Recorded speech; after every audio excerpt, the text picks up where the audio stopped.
Yo, what's up? How y'all doing? Good, man. Hey, man, my great-uncle Ronald died last week, and the whole family came to the funeral, even my nerve-wracking cousin Denise. You know how every family got one person nobody gets along with? Yeah. In our family, it's cousin Denise. Of course, she can't get along with nobody. I don't know how many times she's been married. She's got a whole bunch of kids, too. Listen to this lineup.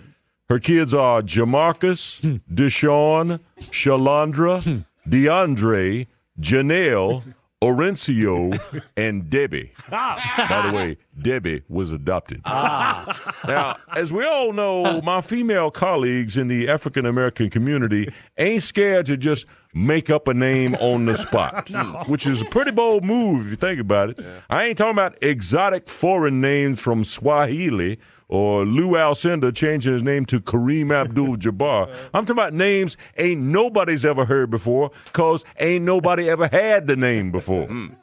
And by the way, despite what you have heard, it ain't no black women really naming their kids Toyota Corolla or Formica Dinette or having twins named Arangelo and Lamangelo. But a sister has been known to pull a name out of thin air sometimes. And ain't a thing wrong with that, really. In fact, it's kind of cool if they do it right. Now, look, ain't but one person in the world named Beyonce, right? Nobody makes fun of that. Why? Number one, it's a cool name. Number two, she hot. If this girl was fat, pissed off, and working at the DMV, the name Beyonce would lose a good bit of its exotic foreign charm. And by the way, Beyonce's name actually comes from her uncle's last name. He's this Creole dude from Louisiana, Roland Beyonce. Yeah. It's like Beyonce, but it's got an I instead of an O, and it ain't got the little thing over the E at the end. Yeah. So it looks like Beyonce when you write it out. Right. I hope she don't ever dump JD and run off with one of her cousins. She could end up being Beyonce. And if that does happen, y'all feel free to make fun of that. But exotic black names ain't all home runs. Jermaine Jackson got a kid named, are you ready for this? Your Majesty. That's right. First time I heard that, I said, Jer kidding. And speaking of the Jackson family, let's look at Michael's kids for a second. He's got Prince, Paris, and Blanket. Now, legally, all three of them is named Michael. Prince's full name is Prince Michael Jackson Jr. Thanks, Dad. I was worried I wasn't going to get my ass beat enough on the playground. And his sister Paris is Paris Michael with a hyphen in the middle of it. And Blanket's real name is, are you ready for this?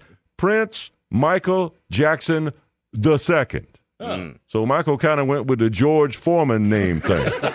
George Foreman named every one of his boys George and put a number after it. Yeah. His oldest is George Foreman II. Then he had George III. George IV. He got him all the way up to George VI, like he was the British royal family or something. Wow. Plus, he got a daughter named Frida George and another daughter named Georgette. Yeah. If George ever have another kid, he going to have to name him George Foreman Grill.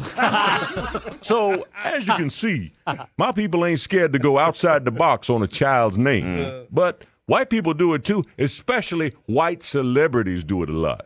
Like Frank Zappa named his kids Moon Unit and Dweezil. Nicolas Cage got a boy named Kal-El, which was Superman's name when he was living on Krypton. The dude that played Earl on My Name is Earl, he named his kid Pilot Inspector. And just to make it more jacked up, he spells Inspector with a K in the middle of it. And Penn, from Penn and Teller, he got a kid named, are y'all ready for this? Moxie Crime Fighter. That's right. Blanket Jackson said, that's the dumbest name I ever heard. In other words, yes, we do it, but y'all do it too. So don't be cracking on my man Keyshawn Johnson, unless you want to dog him about being the first one to get kicked off Dancing with the Stars last year. Y'all think about it. I'm Marvin Webster.